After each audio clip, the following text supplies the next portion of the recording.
Kabanata 4071. Ang tanga mo. How dare you address me in a disrespectful way? How? Baliw na inakusahan ng baha na dragon. Nakatitig ito ng diretso sa mga mata ni Dustin. Nagbabanta sa kanya. Bagamat hindi nito maramdaman ang tunay na lakas ni Dustin. Maaari nitong ipahiwatig ang taong ito sa harap nito ay napakabata. Kung tutuusin, mas matanda pa sa kanya ang Flood Dragon. Sa pinakamahabang panahon, nanatili ito sa maliit na mundong ito. Naiinis ito sa dragon na may magsasalita lang sa tonong ito. Then, biglang, isang tunog ng pagkaladkad na bakal ang narinig. Isang itim na kadena ang gumulong at bumaril papunta kay Dustin. Nakita ko, ang mga magic chain na ito ay ginagamit para ikulong ka. Sa kabila ng iyong mga hangganan. Pinalakas mo ang iyong sarili. Hanggat pinapanatili mo ito, ang array at ang mga kadena sa kalaunan ay hihina. At sa huli, makokontrol mo sila, sabi ni Dustin habang sinusuri pa niya ang mga mahiwagang kadena. Nanlaki ang mata ng Flood Dragon. Mukhang malapit mo nang masira ang array. Kawawa ka naman. Nakilala mo ako bago pa mangyari. Panunuya ni Dustin. Baka sa mukha niya ang mayabang na tingin. Paano mo alam yun? Ang baha na dragon ay nakaramdam ng matinding galit at pagtataka. Hindi nito napigilan ang emosyon dahil tumpak ang mga sinabi ni Dustin. Muling umalangaw-ngaw ang tunog ng pagkaladkad ng bakal. Ipinatawag ng baha na dragon ang mga tanikala at tinutukan ang dibdib ni Dustin. Gayunpaman, nagawa itong ihinto ni Dustin sa kanyang mga track. I freeze. Nagboom siya. Isang malakas na surge ng espasyo at oras ang nag-aayos ng itim na kadena sa himpapawid. Hindi gumagalaw. Natalo na ni Dustin ang maraming semi-governing god sa kanyang mga pag-atake. Sa katunayan, magkakabisa ito sa isang mandirigma sa Divine Realm. Sa kanyang kasalukuyang cultivation base, isang onsa ng aura lang ang kailangan para madurage ang isang nilalang sa Divine Realm. Paano? Paano mo nagawa iyon? Nagulat ang dragon na baha. Gaano ka kalakas? Sabihin mo. Ang baha na dragon ay pumutol. Nagngangalit ang kanyang mga ngipin. Hindi pa rin ito makapaniwala na mas malakas pa ang ganoong binata kaysa sa sarili niya. Ito ay nasa banal na kaharian. Sa antas na ito, maaari itong itinuring na isang malakas na master kahit nasa kalawakan. Pabayaan sa Earth. Ang dragon ng baha ay nagalit sa paghahayag na ito. 12 ng mga itim na kadena, na may dalang nakakatakot na enerhiya, ay dumating patungo sa Dustin. Ang mga itim na dragon ay sumayaw sa kalangitan. Mabangis na inilalantad ang kanilang mga pangil at itinaas ang kanilang mga kuko. Ito ay isang hindi kapani-paniwala at nakakatakot na tanawin na pagmasdan. Nayanig ang kabuuan ng maliit na mundo sa tindi nitong dala. Ang tubig ay umaalon, at ang malalaking alon ay gumulong upang maabot nila ang kalangitan. Makikilala mo ang iyong gumawa ngayon. Brat! Sigaw ng Flood Dragon kay Dustin na nakapatay na tingin. I freeze! Kalmadong utos ni Dustin. Pagkatapos, sa kanyang utos, tumigil ang oras at espasyo. Ang maladragon na ebony chain ay nasuspine sa hangin. Hindi sila makagalaw kahit isang pulgada. Maging ang mga alon, at lahat ng hawak ng mundo ay tumigil kasama ng mga tanikala. Ang oras, espasyo, hangin, at lahat ng iba pa ay nahulog sa isang walang pag-unlad na estado. Why you? Anong klaseng kapangyarihan meron ka? Natakot ang baha na dragon. Nahirapan pa rin itong mag-adjust sa buong phenomenon na ito. Ito ay labis na nabalisa dahil sa takot at pagkalito. Sa wakas ay napagtanto nito na ang binata sa harap nito ay mas makapangyarihan kaysa sa dati powerful. Malayo ito sa pagiging katapat niya. Ang pagkakaiba sa pagitan ng kanilang mga kakayahan ay light years ang layo. Divine Gods. Lahat kayo ay Divine Gods. Sa wakas ay namulat na ang dragon sa baha kung sino ang kaharap nito. Walang magawa itong bumagsak sa lupa. Ito ay nasa banal na kaharian. Tanging ang mga banal na Diyos ang makakatalo dito. Ay nako, 13 banal na Diyos. Ano ang layunin ng kanilang pagbisita sa maliit na mundong ito? Teka, Papatayin ba nila ako? Ang mga pag-iisip sa loob ng dragon ng baha ay umiikot. Habang sinusubukan nitong alamin ang mga bagay-bagay. Lalo itong natakot. Tumutulo ang butil ng pawis sa noo nito. Please iligtas mo ang buhay ko. Mga sir, patawarin niyo po ang aking kabastusan. Hindi ko alam ang lugar ko. Nagsimulang humingi ng awa ang dragong baha. Nang mapagtanto kung sino ang kinakaharap nito. Naglaho ang gana nitong lumaban. Sagutin mo ang mga tanong ko. Kung nasiyahan ako, hindi kita papatayin. Malamig na dumura ni Dustin. Maraming salamat. Huwag kang mag-alala, Ginoo. Sasabihin ko sa iyo kung ano ang gusto mong malaman. Magalang na sumagot ang baha ng dragon. Maingat na huwag masaktan ang makapangyarihang nilalang na nasa harapan nito. Sino ka? Bakit ka nakakulong sa maliit na mundong ito? Tanong ni Dustin. Ako ay isang batang talento ng lahi ng baha ng dragon noong sinaunang panahon. Isang araw, pumunta ako sa Earth para masaya. Hindi sinasadyang nakapasok ako sa maliit na mundong ito at nahuli ako ng amo nito. Sa kasamaang palad, mayroon siyang masamang intensyon. Kaya naman, ipinakulong niya ako rito at inutusan akong bantayan ang maliit na mundong ito. Iniwan niya ako dito, pero hindi na siya bumalik para sa akin. Matagal na akong nag-iisa sa maliit na mundong ito. Malungkot na sagot ng baha na dragon. Oh, ano nga ba ang hiniling sa iyo ng matandang iyon na bantayan? Sabihin sa akin ang katotohanan. Huwag kang maglakas loob na magtago ng kahit ano sa akin. Utos ni Dustin. Sa ilalim ng dagat, isang malaking gate ang nakatago. Ang matandang iyon ay nagturo sa akin ng ilang mga spellang. Mga lihim na pamamaraan ng pagguhit ng mga ron. At milyon-milyong maliliit na bandera. Kapag may naramdamang paggalaw mula sa gate, kaagad akong maglalabas ng mga spells. Iguguhit ang espiritual na enerhiya ng langit at lupa upang magsulat ng mga rune sa gate. At magpasok ng isang maliit na array flag dito.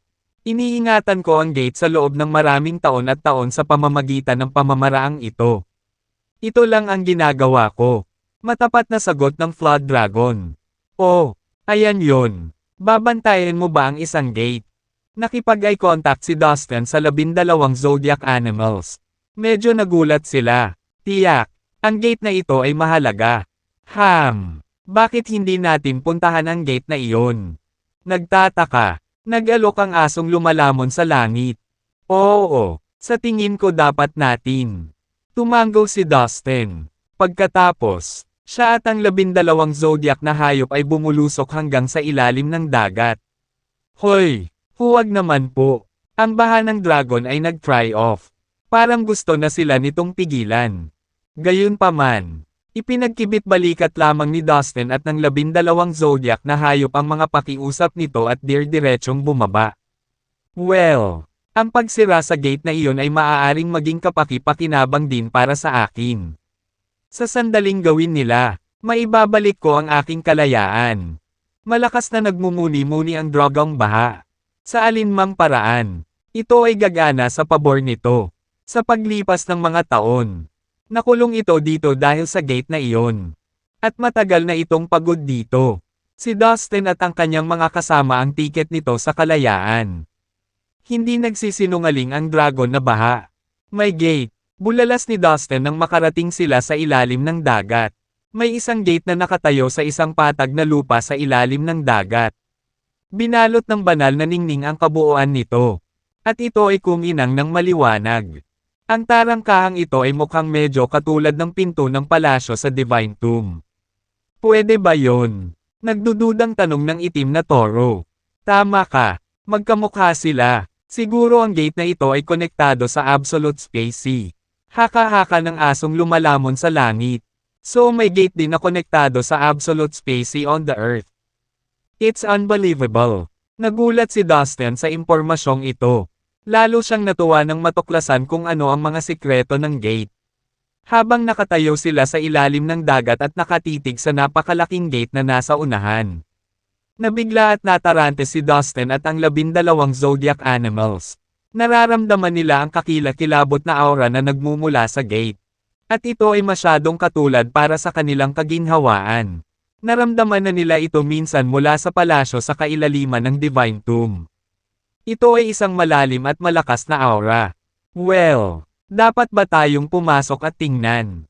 Ang itim na toro ay nangangati upang makita kung ano ang nasa kabilang panig. Nang matapos itong magsalita, boom, boom, boom. Isang malakas na dagandong ang nagmula sa kabilang panig. Bahagyang nanginginig ang gate. Tila may isang napakalakas na umaatake sa gate at sinusubukang gawin ito sa gilid na ito. Yun na nga, iyan ang energy fluctuation na hinahanap natin. Bulalas ni Dustin. Ang pagbabago-bagong niya ay ang naramdaman ng magulong puno ng mundo sa Earth noong sinasabing nakaraan. Sa tingin ko ay may mali sa gate. At isang bagay na kakilakilabot ang nasa kabilang panig. Mas huwag nating hawakan. Binalaan ni Dustin ang mga hayop. Natatakot siya na baka sirain nila ang gate sa isang kapritsyo. Ganon sila ugali. Splash! Sa isang iglap, ang mga tanikala ay marahas na nag-vibrate. At isang malaking itim na anino ang bumaba sa ilalim ng dagat. Iyon ay ang dragon ng baha. Ang haba ng mga kadena sa katawan nito ay maabot lang ang gate. May sira na naman sa gate. Sorry po mga sir. Gumagamit ako ng ilang mga spells upang gumuhit ng mga ron. Kung ano man ang gumagawa ng ingay na iyon ay umabot sa gilid na ito. Ako ay mahihirapan din, sabi ng baha sa kanila. Parang kinakabahan. Sige lang. Tumango si Dustin. Ang dragon na baha ay tumayo sa harap ng tarangkahan at nagsimulang umawit. Habang hinihigop nito ang mga spells, iniunat nito ang isang kuko at naglalabas ng enerhiya upang gumuhit ng mga sa gate. Sa lalong madaling panahon, ang enerhiya at mga batas ng nakapalibot sa espasyo ay natipon malapit sa gate at pagkatapos ay papunta dito. Hindi lamang iyon. Malinaw na naramdaman ni Dustin ang espasyo sa loob ng 10,000 milya sa kanila ay nagbago ng husto. Ito ay nagiging mas matatag bawat segundo. Iyon ay isang napakatalino na batas ng espasyo. Maging ang 12 zodiac na hayop ay humanga sa nakita. At totoo ang kanilang pagbubulalas. Ang manipulahin ang mismong istrukturang katatagan ng espasyo sa pamamagitan ng mga rune at spells ay isang hindi kapani-paniwalang gawain. Ang Panginoon na nagtuturo ng pamamaraang ito sa dragang baha ay nagmula noong sinaunang panahon at gayon pa man. Gumana pa rin ang kanyang mga spells at runes. Maging si Dustin at ang 12 zodiac na hayop ay nakadama ng kababaan sa pag-iisip tungkol doon. Matapos makumplito ng Flood Dragon ang kanyang mga spellang, naglabas ito ng isang maliit na yellow array flag at ipinutok ito sa gate. Sa wakas tumahimik ang gate. Mga sir, napaka-stable ng gate na ito. Higit sa 1,000,000 taon ko na itong binabantayan at walang gaanong nangyari hanggang kamakailan lamang. May nangyaring malubha, para ito ay maging hindi matatag. Natatakot ako na may masamang mangyari. Sinabi sa akin ng matandang nagpakulong sa akin dito na kung may mali sa tarangkahan. Ang buong Sea of Chaos ay magdaranas ng mga kahihinatnan. Ipinaalam sa kanila ng dragang baha. Huwag kang mag-alala. Ang Sea of Chaos ay hindi magkakagulo ng ganoon kadali. Dapat kang magbantay dito. Inalo ito ni Dustin. Mga sir, ayoko na dito. Maaari mo bang tulungan ako? Matagal na akong nakadina at nakagapos sa mapahamak na lugar na ito. Ako ay may sakit at pagod na ito. Ako ay desperado. Kung hindi ko ibinaba ang mga taong iyon dito. Nandito lang sila para sa pagsasama ko. Lumuhad ang baha na dragon sa harap ni Dustin at ng 12 zodiac animals. Ito ay umiiyak at nagrereklamo. Umaasa sa isang gawa ng awa na magpapalaya sa kanya mula sa kanyang kahabag-habag na bilangguan. Hinatak mo ang mga taong iyon pababa dito dahil lang sa malungkot ka. Natahimik si Dustin sa narinig. Kaya ayon, ang mga barko, eroplano at mga tao na nawala sa Bermuda Triangle ay dinala dito ng dragang baha dahil nakaramdam ito ng kalungkutan at nais ng mga kasama. Isa kang makasarili na nilalang. Naisip mo ba kung ano ang mararamdaman ng mga taong iyon sa pagkaladkad sa malalim na dagat? Saway ni Dustin, gusto ko lang ng mga kasama at walang ginawang masama sa kanila. Hindi rin sila nakaranas ng anumang pagkalugi. Tinuruan ko silang magtanim. Sila ay mga mortal lamang at ngayon. Sila ay makapangyarihang magsasaka, labis silang nagpapasalamat sa akin. Protesta ng baha na dragon. Pinakawalan ni Dustin ang kanyang espiritual na pakiramdam at nakitang maraming tao sa bawat sulok ng maliit na mundo. Lahat sila ay mga magsasaka. At ang dragang baha ay hindi nagsisinungaling. Ang ilan sa kanila ay nakarating na sa immortal transforming realm. Ang mga magsasaka sa kaharian na iyon ay ilang beses na mas malakas kaysa sa mga ordinaryong mortal at nabuhay ng mas matagal. Ako ay isang mabuting dragon sa baha. Tulungan mo ako. Muling nagmakaawa ang baha na dragon. Kailangan ka ng gate na ito. Kaya kailangan mong ipagpatuloy ang iyong pagbabantay dito. Umiling si Dustin. Hindi. Ilang siglo na akong nakadina. Desperadong sigaw ng baha na dragon matapos marinig ang pagtanggi ni Dustin. Siguro iyon na ang kapalaran mo. Tingnan mo. Sa palagay ko ay wala kang masyadong maraming mapagkukunan ng paglilinang sa maliit na mundong ito. Kaya ang pinaka magagawa ko para sa iyo ay bigyan ka ng ilang karagdagang mapagkukunan. Iyon ay dapat makabawi sa ilan sa iyong kalungkutan. Gamit ang isang kaway ng kanyang kamay. Gumawa si Dustin ng ilang space rings at ibinigay ito sa baha na dragon. Maraming salamat Ginoo. Nauubusan na talaga ng resources ang Flood Dragon. Saktong dumating ang regalo ni Dustin. Sige. Kailangan mong ipagpatuloy ang pagbabantay sa gate na ito. Babalik ako para sayo. Baka makahanap ako ng solusyon para sa gate. Saad ni Dustin. Sa pagkakataong ito, ang kanyang paglalakbay sa Earth ay naging matagumpay. Dahil siya ay naging matagumpay, nagawang tuklasin ang dahilan sa likod ng kaguluhan sa planeta. Ang mismong tarangkahang ito sa ilalim ng dagat ang nagdudulot ng kaguluhan. Gayunpaman, hindi maisip ni Dustin kung ano ang mali sa gate ngayon. Ipinangako niya sa kanyang sarili na hinarap niya ito sa ngunit inaasahang mangyayari. Lahat tama, ngunit kung makakahanap ka ng paraan, kailangan mong bumalik at iligtas ako. Pakiusap ng baha na dragon. Okay, pero hindi mo nahahatakin pababa ang mga tao mula sa labas. Binalaan ito ni Dustin. Kung yan ang utos mo, susundin ko. Sagot ng baha na dragon. Tara na, sabi ni Dustin sa 12 zodiac animals. Iniwan nila ang maliit na mundo sa likuran nila sa kailaliman ng karagatan at bumalik sa ibabaw. Ha! Hindi ko inaasahan na mahahanap ko ang sikreto ng Bermuda Triangle. Nakangiting sambit ni Dustin habang nakatingin sa karagatan na tila pa rin. Kumusta sina Ivy at Sue? Pinakawalan muli ni Dustin ang kanyang mga pagsusuri upang suriin ang mga batang babae. Ang espasyo kung saan iniwan ng Buddha ang kanyang marka ay tila patay na tahimik. Sa ngayon, walang gumagalaw doon. Sinabi ng Buddha na sina Ivy at Sue ay maglilinang kasama niya sa loob ng 7 araw. Mas mabuting hindi ko na sila istorbohin ngayon. Napaisip si Dustin sa sarili. Dustin. Dahil alam na natin ngayon kung bakit nagkaroon ng abnormal na pagbabago-bago ng enerhiya sa Earth. Hindi na kailangan pang manatili pa tayo dito. Maaari kang manatili dito o maglibot kung gusto mo. May lakad tayo, sabi ng tigre. Sige, tumango si Dustin. Ang 12 zodiac na hayop ay nawala sa Earth sa isang iglap. Ang lahat ng 12 zodiac na hayop ay umalis sa Earth at nagtungo sa iba pang mga cosmoses sa 3,000 malaki at maliit na universo. Samantala, inilabas ni Dustin ang kanyang masamang pakiramdam upang hanapin ang kanyang mga magulang at kapatid. Sa kalaunan ay natagpuan niya sila, kasama ang kasintahan ng kanyang kapatid. Sa kanilang bayan, ang Peace County. Lahat sila ay nasa isang apartment na binili ni Dustin noong huling bumalik siya sa Earth. Gayunpaman, nanatili ang apartment kahit umalis na ang kanyang buong pamilya. Ito ay naging isang magandang lugar para sa kanila upang manatili pansamantala. Sa ngayon, ang kanyang mga magulang at kapatid ay abala sa pag-ikot upang bisitahin ang kanilang mga kamag-anak at kaibigan. Sa paglalakad sa kanilang nakaraang buhay, ilang dekada na ang nakalipas mula nang umalis ang pamilya ni Dustin sa Earth. Kaya karamihan sa mga kamag-anak at kaibigan ng kanyang mga magulang mula sa parehong henerasyon ay patay na.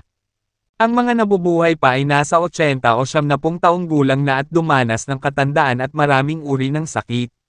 Sa kaibahan, ang pamilya ni Dustin ay mukhang napakabata at puno ng kalusugan. At sila ay naging mas bata pa dahil sa paglilinaw.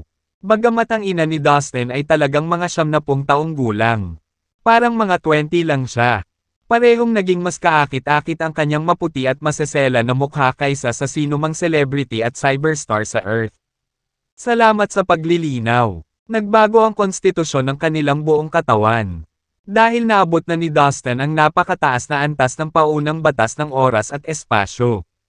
Madali niyang mahihinuha ang lahat ng ginawa ng kanyang mga magulang at kapatid kamakailan. At kalaunan ay natuklasan niya ang isang bagay na kawili-wili. Isa itong halimbawa. Molina, ikaw ba talaga yan? Imposible. Nasa panaginip yata ako. Ganito ang itsura mo noong middle school pa tayo. Molina, napakaganda mo noon. Isang matandang babae na may kulay abong buhok at nangipin ang nakahiga sa kama. Nanginginig ang bawat salitang binibitawan niya habang bumakas sa mukha niya ang gulat. Siya ay isang kaklase ng ina ni Dustin mula sa kanyang gitnang paaralan. Napakakaunting mga tao mula sa kanilang henerasyon ang nabubuhay pa. Kaya naman, agad na pinuntahan siya ni Dustin nang makuha niya ang kanyang impormasyon. Irene, hindi ka nananaginip. Ako talaga si Molina. Naaalala mo ba magkatabi kami noon? Napakabuti naming magkaibigan. Dahil sa emosyon ay nanginginig ang boses ng ina ni Dustin nang hindi niya maalis ang tingin sa matandang babae sa kama. Ahem. Miss, excuse me, sigurado ka bang kaklase kita ng lola ko? Parang magkasing edad lang tayo. Isang binata ang sumabad at nagpahayag ng kanyang pagkalito tungkol sa sitwasyon sa harap ng kanyang mga mata. Ngayong umaga, isang batang dilag ang dumating sa kanyang bahay at iginiit na siya ay kaklase ng kanyang lola. Na-through sa kanya sa loop. Irene, ako talaga, nung juniors tayo sa middle school. Na-in-love ka sa school hump. Pero nahihiya kang ibigay sa kanya ang love note mo. Ibinigay ko ito para sa iyo sa halip. Naalala ko na parang kahapon lang. Tuwang-tuwang paliwanag ng ina ni Dustin at same time na hinawakan ang mahinang kamay ng matandang babae. Molina, ikaw talaga yan. Naalala ko din yun. Sa isang kisap mata, mas naging masigla ang matandang babae sa kama habang namamangha sa ina ni Dustin. Nang marinig niya ang kwento ng pag-iibigan ng kanyang kabataan, lumiwanag ang matandang babae na para bang naturukan ng sigla at sigla. Kahit gaano pa sila katanda, lahat ay pahalagahan ang mahalagang romantikong mga alaala ng kanilang kabataan. Pagkatapos, tuwang-tuwa silang nag-uusap habang inaalala ang maraming mga nakaraang kaganapan sa gitnang paaralan. Sa wakas, nakumbinsi ang matandang babae na ang magandang babae sa kanyang harapan ay talagang deskmate niya noong middle school.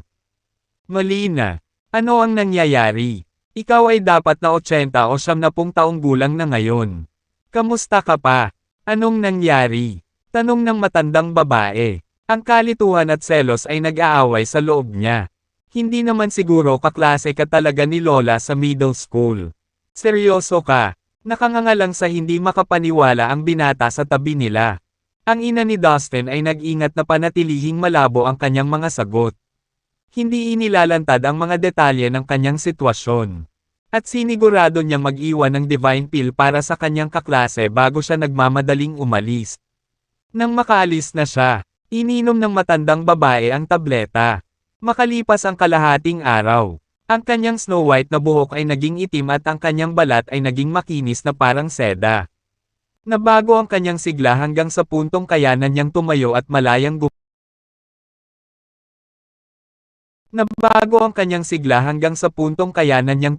malayang gumalaw. Immortal. Immortal talaga si Molina. Maliwanag na tuwa ang bumungad sa mukha ng kaklase ng ina ni Dustin nang makita ang kanyang pagbabago. Hindi lang ito isang beses nangyari kundi ilang beses. Hindi lang ang ina ni Dustin.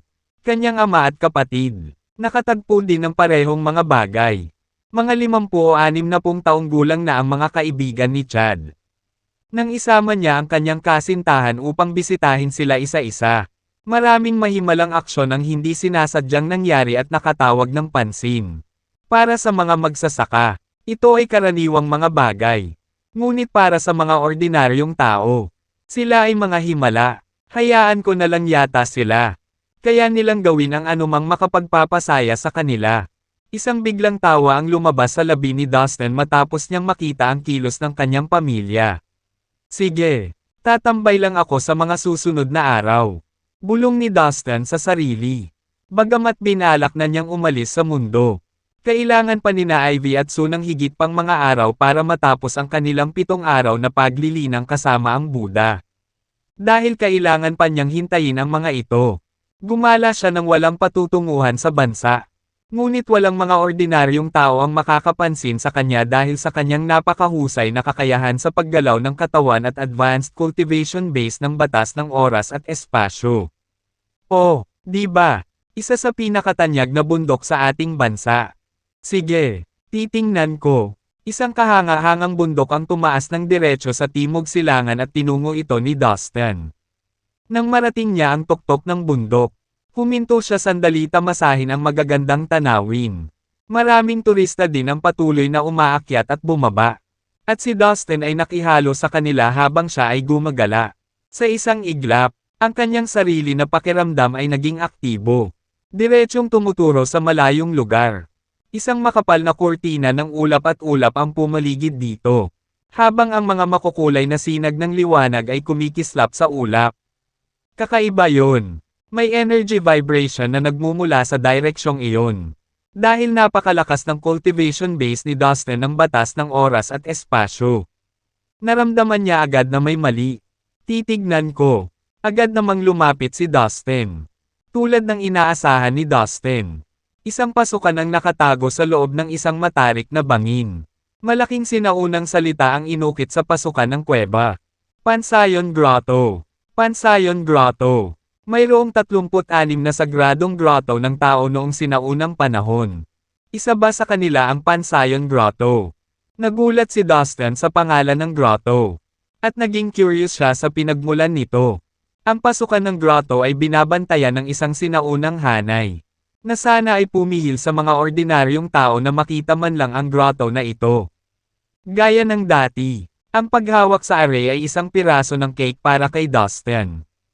Ginamit niya ang mga batas ng espasyo at oras at sinira ang hanay na parang gawa sa mantikilya. Tumawid sa threshold ng grotto. Natagpuan niya ang kanyang sarili sa loob ng isang maliit na mundo. Ito ay walang iba kundi ang grotto mismo. Na talagang isang maliit na mundo na nakatago sa simpleng paningin. Kakaiba ang lugar sa loob.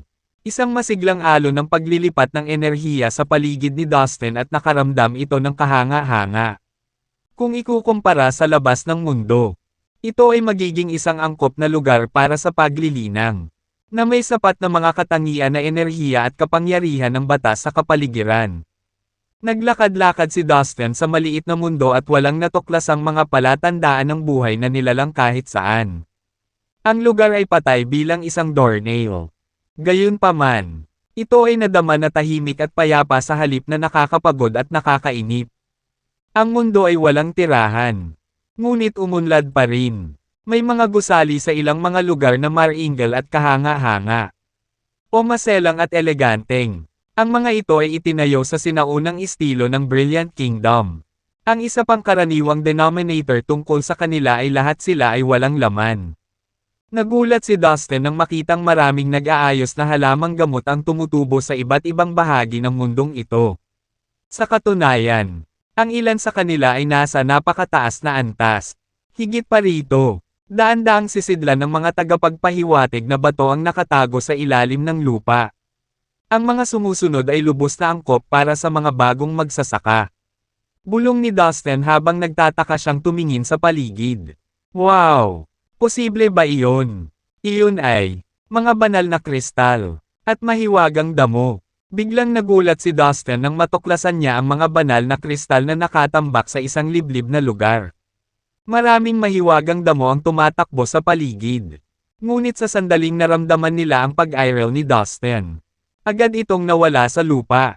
Mula sa kinatatayuan niya, nakikita niya ang buong mundo sa paligid niya.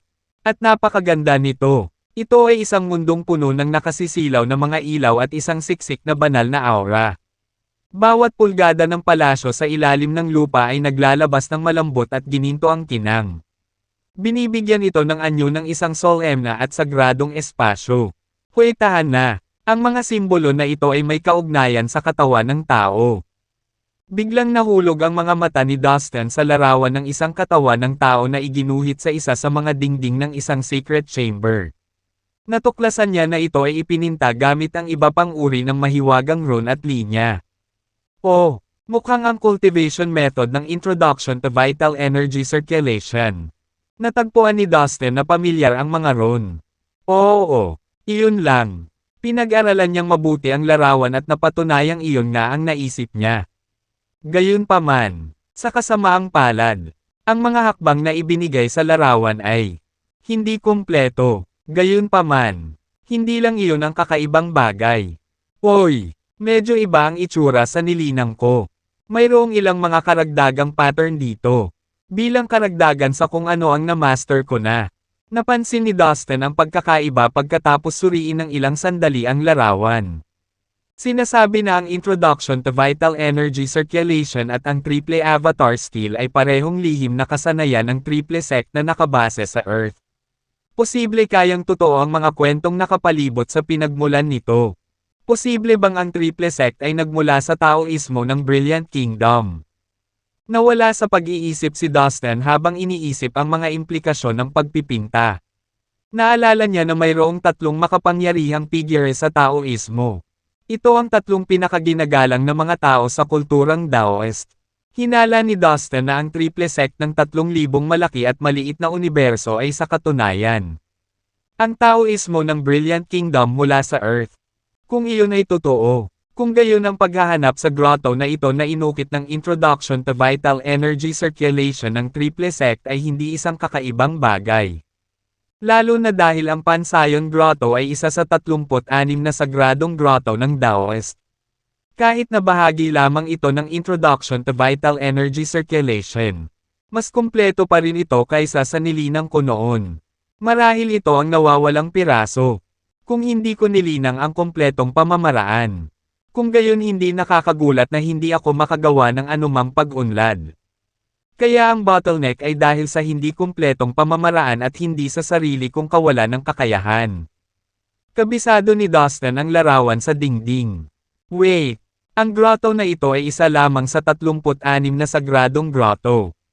At kung naglalaman ito ng bahagi ng tunay na panimula sa vital energy circulation. Posible bang itala ng natitirang mga grotto ang iba pang bahagi? Labis na nasasabik si Dustin sa posibilidad. Halata sa kanya ngayon na may kulang sa Introduction to Vital Energy Circulation na pinagkadalubhasaan niya. Naramdaman niya rin ito kanina. At ngayon ay nakumpirma na niya ito. Hindi palalampasan ni Dustin ang pagkakataong ito na hanapin at kumpletuhin ang kanyang paglilinang. Sige, dapat akong pumunta at tingnan ang iba pang mga grotto. Umalis si Dustin sa Pansayon Grotto at tumungo sa iba pa.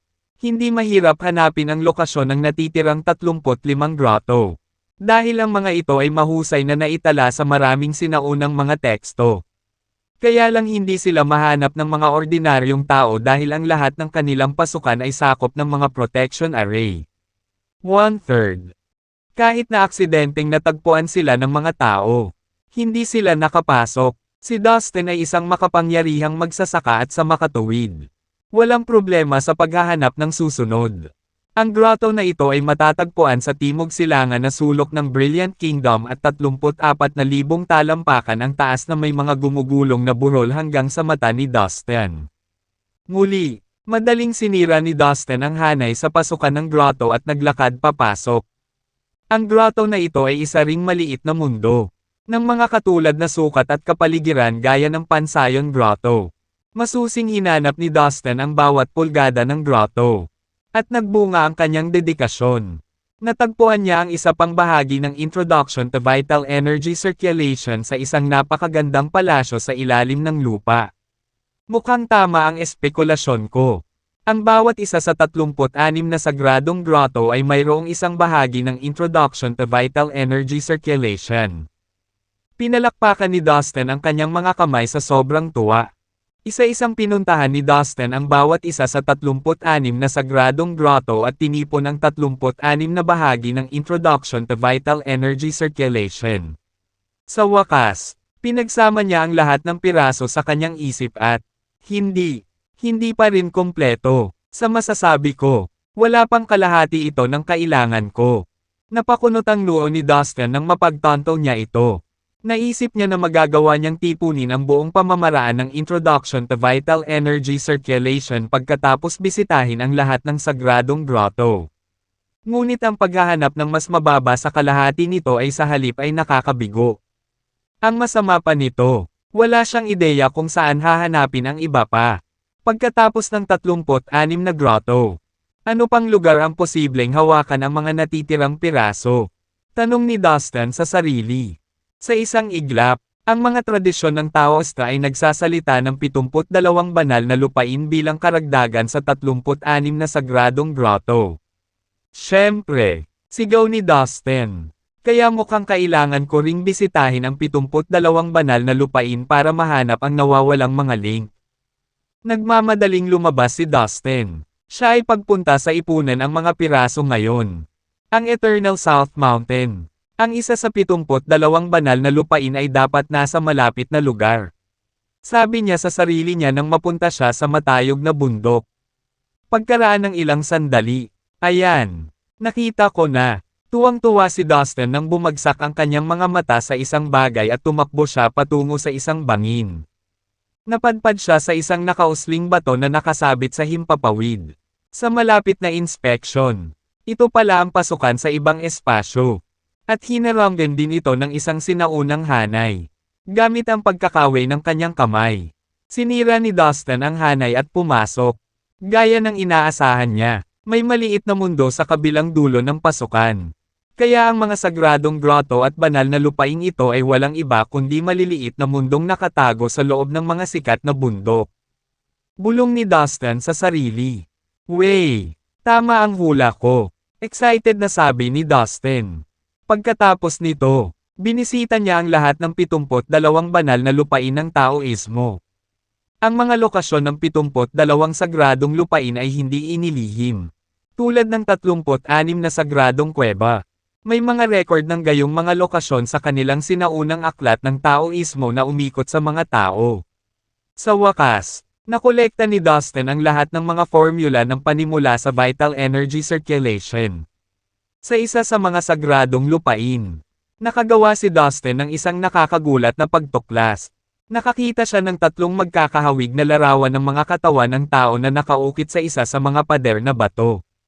Ang mga imahe ay puno ng lahat ng uri ng maliliit na simbolo, rune, at guidance lines. Nakilala sila ni Dustin sa isang sulyap habang binubuo nila ang triple avatar skill. Hindi lang iyon. Ito ang pinakakompleto at tumpak na triple avatar skill. Ibig sabihin nito, hindi lang nakuha ni Dustin ang kompletong introduction to vital energy circulation, kundi pati na rin ang kompletong triple avatar skill. Ito ang 2 bawal na lihim na kasanayan ng triple sect, na minsang gamulat sa buong Sea of Chaos. Ngayon, sa wakas ay hawak na ni Dustin ang 2. Kaya ang triple sect in the Sea of Chaos ay naging Taoismo sa Brilliant Kingdom. Kinumpirma ni Dustin. Ang introduction to vital energy circulation na ginawa ko noon ay talagang hindi kumpleto. Hindi nakakagulat lagi kong naramdaman na hindi ko ito nakikita sa posibleng potensyal nito. Nawala ang ilang bahagi. Ngayon, sa wakas ay may pagkakataon na akong linangin ang kumpletong bersyon. Excited na naisip ni Dustin. Marami siyang natamo sa paglalakbay na ito pabalik sa Earth, nang hindi na nag-aksaya ng panahon. Nakahanap si Dustin ng komportableng lugar sa isa sa mga sagradong lupain at sinimulang basahin ang kumpletong Introduction to Vital Energy Circulation. Mukhang ang kumpletong Introduction to Vital Energy Circulation ay ginagamit upang bumuo ng 100 at walang pangunahing bahagi sa katawan. Sa likas na katangian, mayroong 100 at walang pinakamahalagang bahagi sa katawan ng tao. Upang makamit ang pinaka-perpektong estado ng Introduction to Vital Energy Circulation, kailangan kong paunlarin ang lahat ng bahaging ito sa aking katawan at bumuo ng 108 mundo ng tao. Ilang beses itong binasa ni Dustin at nakarating sa kamanghamanghang conclusion na ito. Sabi na, nakagawa lang ako ng 5 mundo ng tao. Na malayo sa sapat, ungol ni Dustin na may hindi nasisiyahang tawa.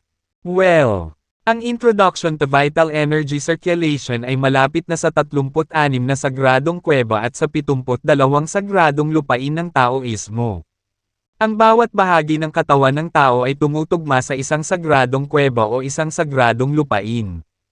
Kaya, makakakuha ako ng 2 beses sa resulta sa kalahating pagsisikap kung papasok ako sa kaukulang sagradong kuweba o lupain at kumpletuhin ang pagtatanim doon.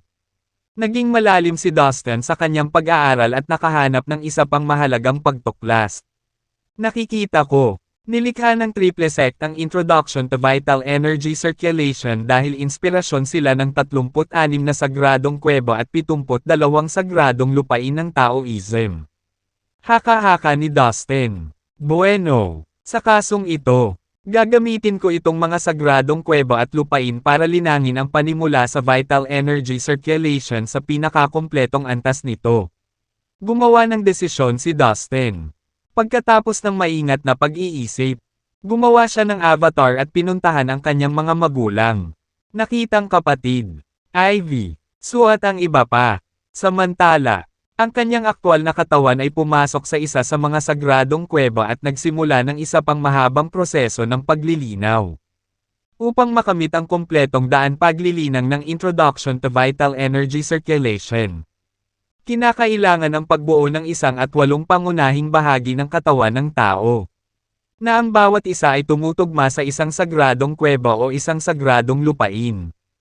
Alinsunod dito, kailangang linangin ni Dustin ang bawat isa sa mga sagradong kuweba at lupain.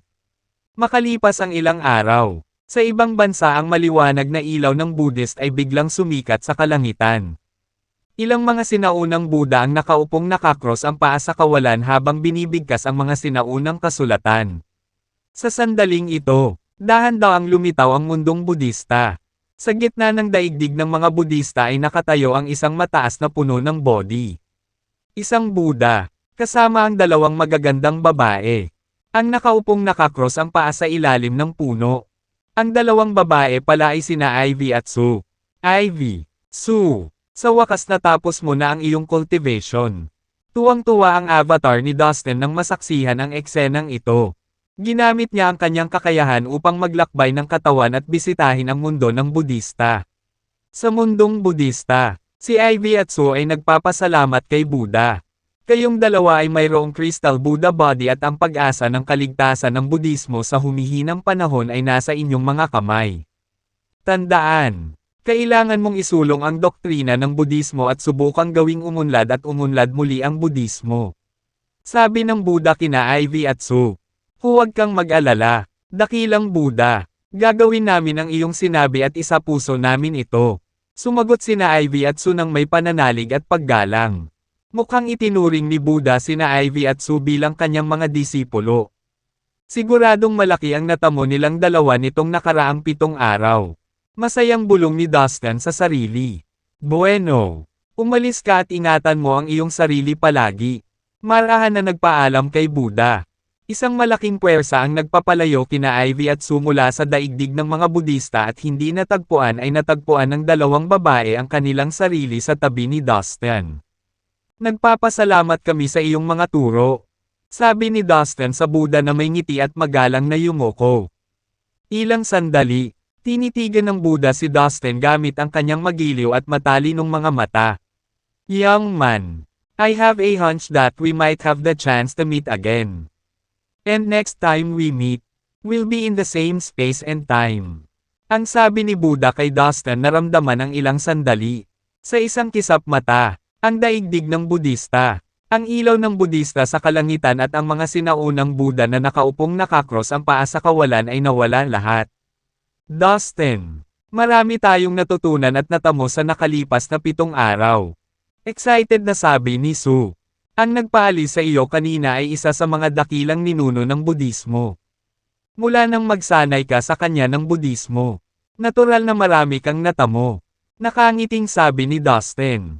Pagkatapos, kasama ang 2 babae, Umalis siya para hanapin ang kanyang mga magulang at ang kanyang kapatid. Nanirahan sila sa Earth ng ilang buwan.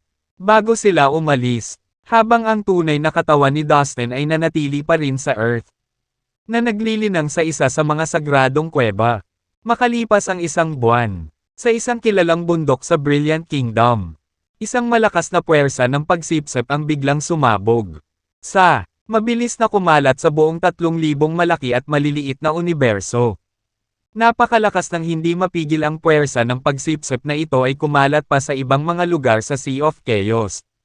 Ang walang limitasyong kapangyarihan ay magulong enerhiya at mga walang laman na apektado ng puwersa ng pagsipsip ay naging malawak na dagat at mabilis na nagtipon patungo sa Earth. Sa wakas, isang napakalaking dami ng magulong enerhiya at enerhiya ng batas ang sumugod sa isang sagradong kuweba at pagkatapos ay sa katawan ni Dustin. Ang isa pang mundo ng tao ay nilikha. Sabi ni Dustin na kumikinang ang mga mata sa bagong mundo ng mga tao sa kanyang katawan. Naramdaman ni Dustin na mas tumaas ang kanyang pisikal na lakas. Habang nasa Earth si Dustin nililinang ang kompletong bersyon ng Introduction to Vital Energy Circulation. Maaaring hindi mangyari sa Sea of Chaos, sa lupain ng Annihilation Mountain.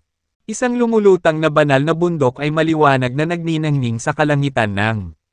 Sa isang iglap, isang nakakatakot na pagsabog ng enerhiya ang lumabas mula rito. Dahilan upang ito ay sumabog sa isang malakas na boom. Ang buong lugar ay nabalot ng ulap ng usok. At nagkalat ang mga piraso ng lupa at bato sa buong lupain. Nakapagtataka, isang humanoid na nilalang ang dahan-daang lumabas sa usok. Ngunit tanging ang kanyang silhouette lang ang nakikita. Ngayong gumagaling na ang mga sugat ko. Walang makakapantay sa akin sa magulong espasyong ito. Mula ngayon, duminahin ko ito at kontrolin ang lahat dito. Bulong niya sa sarili. Habang naglalakad siya palabas ay lalong lumiwanag ang kanyang anyo hanggang sa halatang matanda na siya na nakasuot ng dilaw na damit. Ito ay walang iba kundi si Ronnie mula sa Annihilation Mountain. Atticus Chapman, halika rito. Kailangan kong makipag-usap sa iyo. Walang tao sa paligid. Habang nagsasalita siya, nakatingin siya sa malayo na para bang nakakakita siya sa espasyo at oras. Malapit na, lumabas sa kawalan ang dalawang matandang tinawag at tumayo sa harapan niya. Ang isa ay si Atticus, ang dating pinuno ng Annihilation Mountain. At ang isa ay si Chapman, ang pinuno ng Heaven Beast Valley. Halatang natigilan silang dalawa nang makita si Ronnie. Hindi naging mahirap para sa kanila na malaman na si Ronnie ay naging mas malakas kaysa dati. Nakaramdam sila ng takot sa kanilang mga puso nang mapagtanto nilang hindi na nila nakikita. Bagamat lahat sila ay mga Diyos na namamahala, hindi na sila naglalaro sa parehong antas. Madali silang durugan ni Ronnie. Hindi nag-abala na batiin sila. Agad na inilunsad ni Ronnie ang isang buod ng kanyang plano. Tulungan niyo akong mamuno sa Sea of Chaos. Atticus, mula ngayon, ipagpatuloy mo ang iyong posisyon bilang pinuno ng Annihilation Mountain. Nang hindi sumang-ayon ang dalawang lalaki, nagpatuloy siya. Bueno, tuturuan kita ngayon ng isang set ng pinakamataas na kasanayan. Pagkatapos mong linangin at makabisado ito, patuloy kang lalakas at lalakas. Sigurado ako na pareho ninyo alam mula sa unang karanasan ang tungkol sa kung gaano kahirap para sa inyo na pahusayin ang inyong lakas pagkatapos maging mga Diyos na namamahala. Ang inaalok ko ngayon ay isang espesyal na pagkakataon. Sana ay gamitin ninyong dalawa ito ng husto. Halos malaglag ang panga ni Atticus at Chapman sa gulat pagkatapos nilang marinig ang mga salitang ito. Hindi nila alam kung ano ang kanilang ginawa upang maging karapat-dapat sa gayong mabuting pagtrato. Talaga, willing ka ba talagang gawin yun? Ang ganda, sabi ni Atticus, totoo na sa kanilang kasalukuyang antas. Kailangan nilang gumugol ng maraming oras at lakas sa paglinang upang madagdagan lamang ang kaunting lakas. Ngunit sa mga pamamaraan na iniaalok ni Ronnie upang ituro sa kanila, mapapalaki nila ang kanilang lakas ng madali at sa mas mabilis na bilis. Wala silang dahilan para tumanggi. Oo, malumanay na sagot ni Ronnie na para bang hindi ito big deal sa kanya.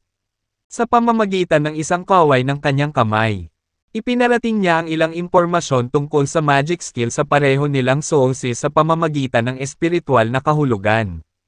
Nang matanggap ni Atticus at Chapman ang impormasyon, lubos nilang pinasalamatan si Ronnie bago umalis upang linangin sa pag-iisa. Pagkatapos nilang mag-teleport palayo, nagpatuloy si Ronnie sa pagtitig sa lugar na nasa harapan niya na may maalalahang ekspresyon sa mukha. Tapos parang may nangyari sa kanya. Nagningning ang mga mata niya. At agad siyang tumawag. Guards! Bahagya pa niyang nabigkas ang salita nang lumitaw sa kanyang harapan ang dalawang semi-governing gods, na nakatingin sa kanya nang may paghanga sa kanilang mga mata. Yes, sir. Ano po ang maipaglilingkod namin sa inyo? Sabay-sabay nilang tanong. Ipadala ang aming mga sugo upang ipahayag ang aking imperial na utos sa lahat. Mula ngayon, ang Sea of Chaos ay pangungunahan ng ating Annihilation Mountain. Lahat ng nilalang ay dapat sumunod sa aking mga utos. Ang sino mang maglakas loob na sumuwi sa akin ay mahaharap sa kamatayan. Casual na sabi ni Ronnie. Napagtatanto na ang kanilang pinuno ay nagpapahayag ng kanyang sarili bilang pinuno ng dagat ng Chaos. Ang dalawang Diyos na kalahating namamahala ay naging labis na nasa sabik. Noon pa man ay alam na nila na ang kanilang pinuno ay may kakayahang gumawa ng mga dakilang bagay. Kaya't ang katotohanang opisyal na niyang sakupin ang buong Sea of Chaos ay dumating bilang isang magandang balita sa kanila. Opo, Ginoo. Masiglang sagot nila. Di nagtagal. Sunod-sunod na umalis ang mga emisaryo sa Annihilation Mountain. Pumunta sa lahat ng dulo ng Sea of Chaos upang ipahayag ang impormasyong ito. Natural. Kumalat ang balita, na nagdulot ng lubos na sensasyon sa Sea of Chaos. Hindi nagtagal bago ito, si Ronnie ay naglaho na parang sa hangin. Walang nakakaalam ng kanyang kinaroroonan o kung siya ay buhay pa. Pero bigla na lang siyang sumulpot ulit.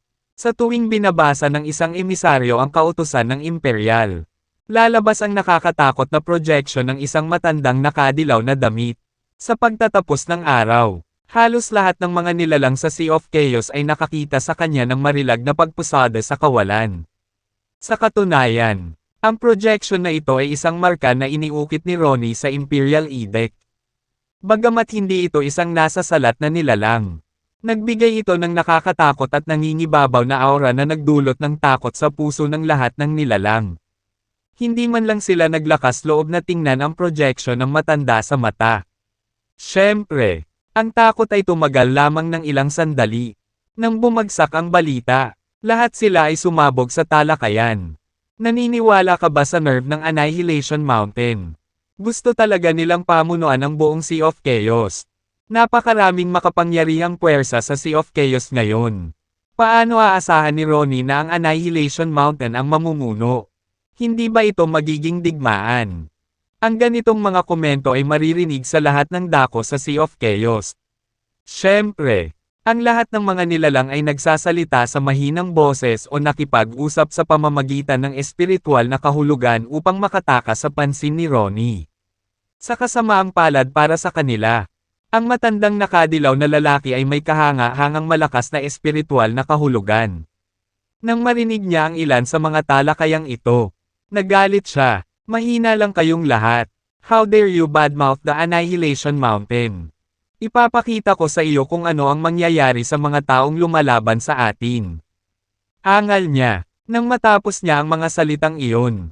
Ilang sinag ng banal na liwanag ang bumaril mula sa kanyang projection at hiniwa ang mga nilalang sa malapit. Na walang naiwan kundi isang ambon ng dugo. Para naman sa mga nilalang na maswerteng nakatakas sa kanyang sinag. Pakiramdam nila ay tumindig ang kanilang mga balahibo. Tila desidido si Ronnie na pumalit kaya ipagbawal pa niya ang pag-uusap. Mula ngayon, dapat respetuhin na ako ng lahat. Kung may narinig man akong mga salitang lapastangan sa akin, papatayin ko ang nagbitaw nito. Baka mapatay ko pa ang mga kapamilya at kamag-anak nila. Malamig na dagdag ni Ronnie. Umalangaw-ngaw ang kanyang dumadagandong na boses sa buong Sea of Chaos. Ang kanyang imahe at ang kanyang mga salita ay tila kumalat kung saan-saan. Na umaabot sa mga mata at tenga ng lahat. Walang sino man sa Sea of Chaos ang nangahas na kontrahin siya. Lalo na pagkatapos ng ginawa niya sa mga bumabatiko sa kanya.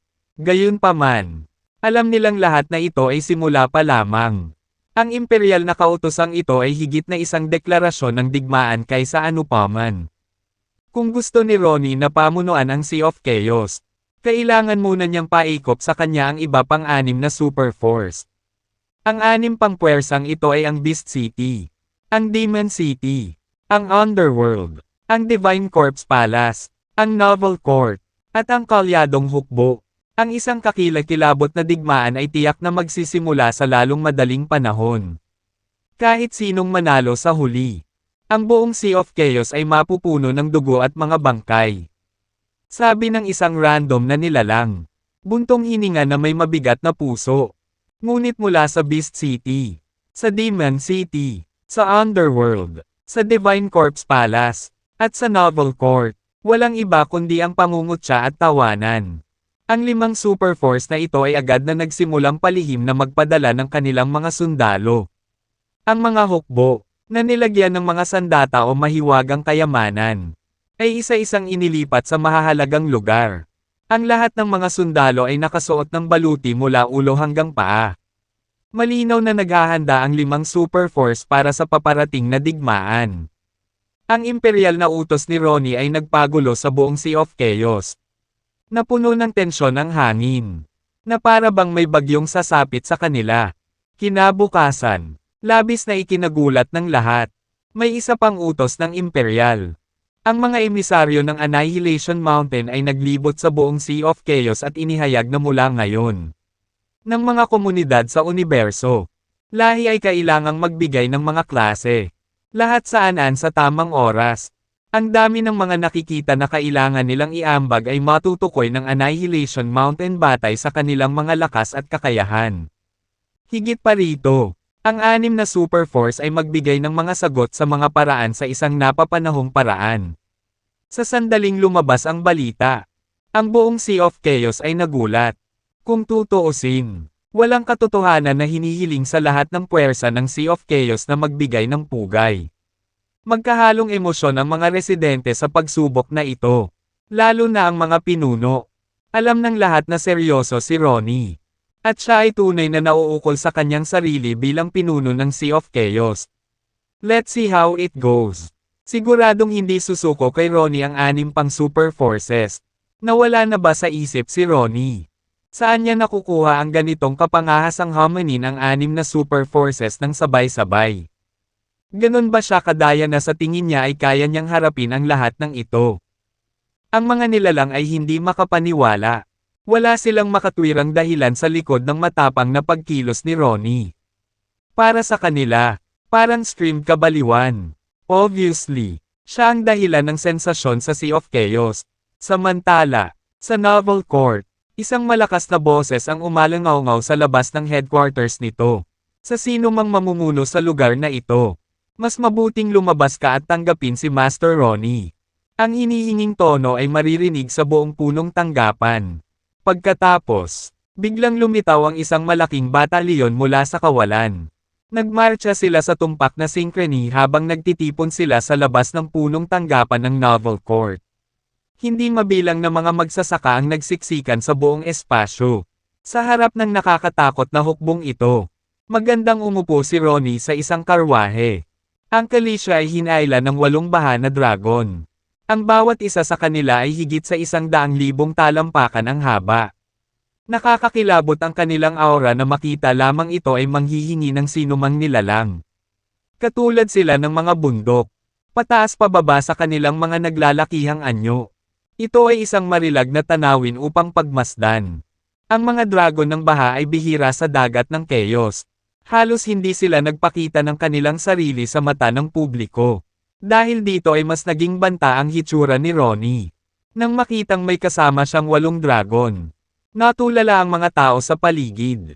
Nagdesisyon na si Ronnie. Ang una niyang target ay ang Novel Court pa rin. Hindi mabilang na mga nilalang ang labis na naintriga. Sa mga kaganapang kasing engrandi nito, halos mahirap makaligtaan. Nagtipon sila sa malapit at lihim na pinanood ang lahat ng nangyayari. Ilang scout din ang ipinadala ng alyansa para mangalap ng impormasyon. Sa kanila na pag-alaman noon, sinubukan ni Ronnie na salakayin ang Novel Court. Ngunit nabigo siya. Nakapagtataka, sa kabila ng di umano'y pagkatalo niya. Pinili pa rin niyang magsisimula sa novel court. Alam ng lahat na gustong itatag ni Ronnie ang kanyang kapangyarihan at kredibilidad sa pamamagitan ng pagbagsak sa novel court. Humph! Anong ginagawa mo dito, Ronnie? Ang ating punong tanggapan ay isang sagradong lugar at walang sino mang makakasira dito. Hinihiling ko na umalis ka na. Ang napakalaking pagpapakita ng hukbo ni Ronnie ay nakakuha ng atensyon ng pinuno ng novel court. Galit na galit, dali-dali siyang pumunta sa harapan at agad na hiniling ang kawalan ng bastos na lalaking ito. Kasama niya ang dalawang nakatataas na matatanda mula sa kanilang puwersa. Lahat sila ay mga Diyos na namamahala. Ang trio na ito ang dahilan kung bakit walang nang ahas na manggulo sa novel court na pakakapangyarihan nila. How dare you? Si Master Ronnie ang pinuno ng Sea of Chaos. At kahit ang mga katulad mo ay hindi makahingi ng anuman sa kanya. Nagre-rebel ka ba sa kanyang pamamahala? Ang isang semi-governing god sa tabi ni Ronnie ay natigilan. Kung gusto mo pa ring mapatawad, dapat kang sumama sa kanya. At tanggapin ka ng parusa. Isa pang semi-governing god ang sumigaw. Masyadong mataas ang tingin mo sa sarili mo. Ronnie, ito ay purong buffooner. Ang isang payaso ay kung ano ka. Talaga bang iniisip mo na ang pagpapalabas ng isang utos ay agad na gagawin kang pinuno ng dagat ng chaos? Hindi ganyan ang trabaho. Panunuyan ng pinuno ng novel court. Humagalpak siya ng tawa habang kinukuha ang kaba ng lalaking ito. I have to give you credit for everything you currently have. Surely, it's no easy feat. For that, I'll let your disrespectful manner pass. Ay pangako mo ang iyong katapatan sa akin. At tulungan mo akong pamunuan ang dagat ng kaguluhan. Bulalas ni Ronnie. Hindi nabigla sa biro ng pinuno. At ganoon din kayong dalawa. Ibinaling ni Ronnie ang madilim na tingin sa dalawang nakatataas na matatanda ng novel court. Huminto siya saglit bago nagpatuloy. Kung hindi ka sumasang-ayon sa aking mga hinihingi, hindi ito magiging maganda para sa iyo. Seryosong ekspresyon ang isinuot ni Ronnie para patindihin ang kanyang pagbabanta. Tama na, Ronnie. Pinapayuhan ko na bumaba ka sa iyong mataas na kabayo. Kung tutuusin, wala ka lang. Ang katotohanan na ako ay matipid sa pamamagitan ng hininga sa iyo ay nasayang na oras. Kung matalino kagaya ng sinasabi mo, malalaman mo na ang pag-alis sa lugar na ito ay ang iyong pinakamahusay na pagpipilian. Ang pinuno ng novel court huffed. I can pardon you twice. Mukhang napagdesisyonan mong hindi ako maging kakampi. Malamig na sambit ni Ronnie. Isang pagtatampo ang lumitaw sa kanyang mukha. At ang kanyang mga mata ay naging walang emosyon. Sa puntong ito, walang nakakaalam kung ano ang nasa isip niya. Napuno ng katahimikan ang espasyo. Ngunit ang kapaligiran ay electric. Alam ng lahat na ang isang hakbang ay maaaring magsimula ng digmaan. Sa sandaling tumigil siya sa pagsasalita. Isang malakas na aura ang lumabas sa kanyang katawan at pumailang lang sa langit. Maraming malalaking pagsabog ang agad na pumuno sa espasyo sa loob ng 1,000,000,000 milya. Nagsimulang gumuho ang lugar. At umusok ang usok. Ang mga bituin sa malapit ay sabay-sabay na sumabog na parang paputok. Maraming komunidad sa universo ang dumanas din ng matinding resulta ng mga pagsabog dahil sa malaking epekto nito. Iyon ay kakilakilabot. Ang hindi mabilang na mga nilalang na dati ay nagtipon ay nakaramdam ng lamig sa kanilang mga gulugod. Si Ronnie ay hindi gumalaw kahit 1 pulgada. At gayon pa man, ang pagsabog ay yumanig sa mga universo. Naglabas lang siya ng isang bahagi ng kanyang aura. Hindi ako pumunta dito para sa gulo. Bakit mo ako tinulak? Nakatadhana akong mamuno sa The Sea of Chaos. Kung mas maaga mong tanggapin iyon, mas magiging madali para sa iyo. Ang lahat ng mga nilalang na tumawid sa akin ay hindi kailanman nagkaroon ng magandang wakas. Walang pakialam na paliwanag ni Ronnie. Sinakop ng boses niya ang isang malawak na lugar. Isang misteryosong itim na fog ang lumitaw. At binalot ang espasyo. Dahan-dahan siyang naglakad patungo sa pinuno ng novel court. Ang kanyang hangarin sa pagpatay ay tumatago sa walang katapusang kawalan. Habang naglalakad siya, gumuho ang espasyo sa paligid niya. Itigil mo na ang kabaliwan na ito. Ipakikilala kita sa iyong gumawa. Hindi na napigilan ng pinuno ng Novel Court ang kanyang galit. Lumapit siya kay Ronnie. Sa isang segundo lang, nagsimulang maglaban ang dalawang walang kapantay na amo. Sisiguraduhin naming hindi ka na makakalabas ng buhay. Ronnie, sumugod din ang dalawang nakatataas na matatanda mula sa Novel Court, na sumusuporta sa kanilang pinuno sa kanyang laban. Gayunpaman, ang mga bagay ay hindi natuloy ayon sa kanilang nilalayon. Dalawang makapangyarihang figure ang lumitaw mula sa kawalan. At sinisingil sila. Pipili mo ba talagang gumawa ng isang kaaway ng dagat ng chaos? Galit na sigaw ng dalawang nakatataas na matanda habang nakatitig kay Atticus at Chapman. Haha, stop acting like you're clean. Can you swear that you don't have any plans of take control over the Sea of Chaos? Binutukan sila ng dating pinuno ng Annihilation Mountain at Chapman. Mabilis silang tumakbo patungo sa dalawang nakatataas na matanda. Boom! Boom! Boom! Ang anim na namamahala ng mga Diyos ay nakikibahagi sa matinding labanan sa harap ng punong tanggapan ng Novel Court.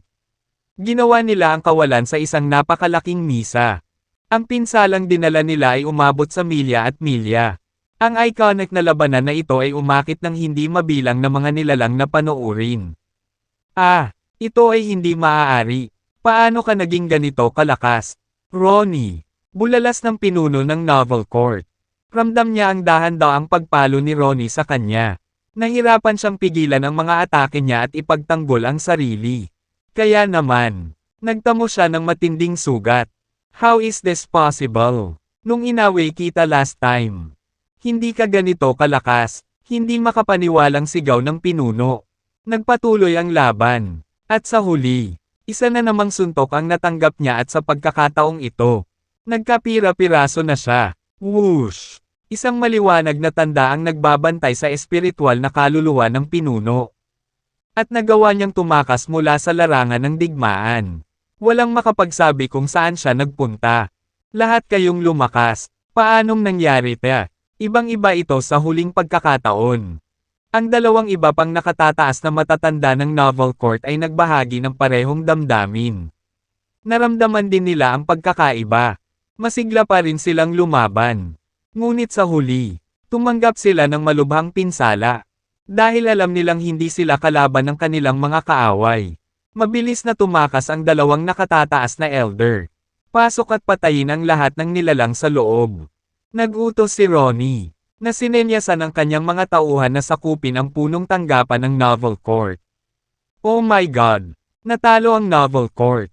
Ang kanilang punong tanggapan ay nasakop ng mga tao ng Annihilation Mountain. Nayanig ang lahat ng mga nilalang na nakasaksi kung paano ibinahagi ng Annihilation Mountain ang Novel Court. Ang isang sobrang lakas na umiral sa mahabang panahon ay nagkawatak-watak tulad nito. Ang sino mang nakakita ng lahat ay pakiramdam na isa lamang itong masamang panaginip. O isang malupit na biro. Ngunit ito ay totoo. At lahat ng ito ay nangyari mismo sa kanilang mga mata. Ang susunod nating hinto ay ang punong tanggapan ng alyansa. Utos ni Ronnie na nakatayo sa kalisya. Ang kanyang mukha ay tila hindi nabigla. Walang takot, parang hindi siya nagpalakas ng lakas sa kanyang pagkapanalo. Nanabik siyang tumingin sa malayo. Ang kanyang mga salita ay yumanig sa kalapit na lugar. Ang Novel Court, na matagal nang umiral sa Sea of Chaos, ay natalo. Nako, kahit isang makapangyarihang bato ay maaaring gumuho sa ilalim ng malakas na presyo. Pakiramdam ng lahat ay nanaginip sila o sa halip. Nagkakaroon ng bangungot. Lahat sila ay nagbitiw sa katotohanang walang makakapigil sa mga puwersa ng Annihilation Mountain na kunin ang punong tanggapan ng Novel Court. Lahat sila ay walang magawang nakamasid habang tuloy-tuloy na agos ng mga kalaban ay sumugod. Maraming nilalang dito sa headquarters ng Novel Court. Bakit hindi ka pumasok at i-absorb ang kanilang original blood essence? Tagumpay na ngumiti si Ronnie habang nakatingin kina Atticus at Chapman. Ang mga mata ng dalawang lalaki ay kumikislap sa pananabik at agad silang tumakbo sa punong tungkulin ng walang pag-aalinlangan. Ang punong tanggapan ng Novel Court ay isang malaki at malawak na mundo. Sa loob nito ay maraming iba pang maliliit na mundo at hindi mabilang na mga bituin. Mayroon ding napakaraming bilang ng mga nilalang na naninirahan doon. Ibinuka nina Atticus at Chapman ang kanilang bibig at huminga ng malalim. Whoosh! Whoosh! Ang orihinal na kakanyahan ng dugo ay sumugod mula sa mga katawan ng lahat ng mga nilalang. Sumabay itong lumundag at natipon sa isang malawak na dagat. Si Atticus at Chapman ay sinipsip lahat sa kanilang bibig. Nagsuot sila ng malupit at nasisiyahang mga ngiti sa kanilang mga mukha nang matapos sila. Sa pamamagitan ng pagkolekta ng asensya ng dugo ng mga nilalang na ito, mapapabuti nila ang kanilang lakas sa mas mataas na antas. Itinuro sa kanila ni Ronnie ang lihim na pamamaraan na ito. Kahit na matagal na silang hindi nag-practice ng lihim na pamamaraan na ito. Nabighani na sila ng husto dito. Nagawa nito ang kanilang lakas na sumulong ng mabilis sa loob lamang ng maikling panahon. Hindi ito simpleng bagay. Kamakailan lang. Ang mga nilalang sa isang dosenang komunidad ng universo sa Sea of Chaos ay pinatay magdamag. Ang orihinal nilang kakanyahan ng enerhiya ay sinisipsip sa kanila, na walang iniwan na bakas ng buhay. Sina Atticus at Chapman ang may pananagutan dito. Whoosh! Whoosh! Naglakad ang dalawa sa punong tanggapan ng Novel Court. Pinatay ang mga nilalang sa kaliwat kanina. Hinihigop ang kanilang orihinal na asensya ng dugo. Ang mga bangkay sa mga bangkay ay nakasalansan. Ito ay isang malagim na tanawin. Boom! Boom! Boom! Habang abala ang dalawa sa pagpatay, bumangon ang isang maliit na mundo mula sa pinakaloob na bahagi ng Novel Court. Natila nilagyan ng makina. Mabilis itong tumakbo sa kawalan. Sinusubukang makatakas. Sa tingin mo makakatakas ka? Ha! No way! Si Atticus, Chapman, at Ronnie ay naningkit lahat. Pagkatapos ay inihagis nila ang batas ng kalawakan upang aisil ang maliit na mundo. Boom! Boom! Boom! Isang token ang lumabas mula sa maliit na mundo, na nagwasak sa ceiling energy ng tatlo sa isang sweeping movement. Ang maliit na mundo ay nawala sa isang iglap. Ang pangunahing puwersa ng Novel Court ay nagtago sa loob ng maliit na mundong ito at ginamit ito upang matagumpay na makatakas. Mula sa araw na ito, ang punong tanggapan ng Novel Court ay magiging isa sa ating mga kuta. Naiinis na deklara ni Ronnie. Samantala, sa Ice Palace, ang pangunahing punong tanggapan ng alyansa, ang mga nakatataas na pinuno at ang tunay na banal na mga Diyos sa ilalim ni Dustin ay natipon sa isang bulwagan ng pagpupulong upang pag-usapan ang mga kontrahakbang. Naghahanda sila sa sukdulan dahil sinabi ni Ronnie na susunod na siya sa alyansa. I believe we should lay low for the time being. Maliwanag na masyadong makapangyarihan si Ronnie, pinawi niya ang buong Novel Court at kinuha ang kanilang headquarters. Ang ilan sa mga nakatataas na pinuno ay tumango bilang pagsang-ayon. Hindi nila nais na lumaban sa isang hindi mapanalunan na labanan. Sa wakas ay nakuha namin ang isang matatag na posisyon sa Sea of Chaos. Kung agad tayong atres sa harap ng isang malakas na kalaban, tayo ay magiging katatawanan. Kailangan nating manatili sa ating posisyon. Kung maglakas loob si Ronnie na lumapit, lalabanan natin siya hanggang kamatayan. Ang ibang matataas na pinuno ay determinado at gustong lumaban. Nanatiling tahimik ang Ice Queen at ang iba pang 9 na pangunahing pinuno. Hindi tayo maaaring magmadali ng desisyon sa bagay na ito. Napakahalaga. Kailangan nating iulat ito kay Leader Dustin at hilingin sa kanya na magdesisyon. Sa wakas ay sinabi ng Ice Queen pagkatapos ng ilang sandali na magtalo ang mga tao. And then, as if on cue, biglang sumulpot si Dustin sa hall. Hindi na kailangang pag-usapan. Ipunan ang ating mga tao ng sabay-sabay. Babalik tayo sa 3,000 malaki at maliliit na universo. Napaka-resolution ng boses ni Dustin kaya agad natahimik ang lahat sa hall. Oo, pinuno. Sabay-sabay na sagot ng lahat ng senior leaders. Sila ay nakatuon sa pagsunod kay Dustin ng walang tanong. Avatar ni Dustin ang lumabas sa hall. Ang kanyang tunay na katawan ay nililinang pa rin ang introduction to vital energy circulation sa Earth. Ang kanyang avatar ay sinamahan ang kanyang mga magulang pabalik sa fallen immortal cosmos. Nang marinig niya ang balita, dali-dali siyang pumunta sa bulwagan. Hindi nagtagal pagkatapos magbigay ng utos si Dustin. Nagsimulang umatras ang alyansa mula sa kanilang mga kuta sa Sea of Chaos. Ang lahat ng mga tao ay bumalik sa punong tanggapan ng buong pagmamadali. Pagkatapos, sa pamamagitan ng teleportation array ng Ice Palace, sila ay direktang na-teleport pabalik sa 3,000 malaki at maliliit na universo. Wala pang isang araw, lahat mula sa alyansa ay lumikas sa dagat ng chaos. Bueno, ang alyansa ay nagiging mas mahusay. 2/3. Sabi ni Dustin habang tumatango sa kasiyahan. Ang bilis ng pag-urong ay mas mabilis kaysa sa inaasahan niya. Ang galing mo talaga sa leadership. I'm relieved na ikaw ang namumuno sa alliance. Sabi ni Dustin sa Ice Queen. May bakas ng ngiti sa labi. Na-flatter ako. Gayunpaman, hindi ko makuha ang buong kredito para dito. Ito ay resulta ng magkasanib na pagsisikap ng lahat ng miyembro ng alyansa. Sagot ng Ice Queen. Well, pwede na kayong bumalik lahat. Ang lahat ng kuta ng alyansa, kabilang ang Ice Palace, ay pansamantalang iiwanan. Ang aming mga miyembro ay mas mahalaga kaysa sa mga muog na iyon kung tutuusin. Sila ang pinakamahalagang kahalagahan ng ating alyansa. Kung saan may buhay, may pag-asa, maaari nating makuha muli ang mga kuta sa hinaharap. Paniniguro ni Dustin. Masyadong nakakatakot ang lakas na ipinakita ni Ronnie. Matagumpay niyang pinamunuan ang kanyang mga tao sa pagkuha ng punong tanggapan ng Novel Court. Ang pagkawala ng Novel Court ay labis na ikinagulat ng iba pang 5 super forces na agad nilang inayos. Sa ngayon, ang karamihan ng mga miyembro ng alyansa ay bumalik sa 3,000 malaki at maliliit na universo sa pamamagitan ng Ice Palace.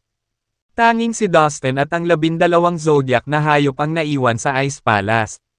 Malapit na, dumating ang isang makapangyarihang hukbo. Sa labas ng Ice Palace, sa harap ng hukbo ay may 8 baha na dragon na humihila ng karwahe. Hindi sila tumigil hanggang makarating sila sa gate ng Ice Palace.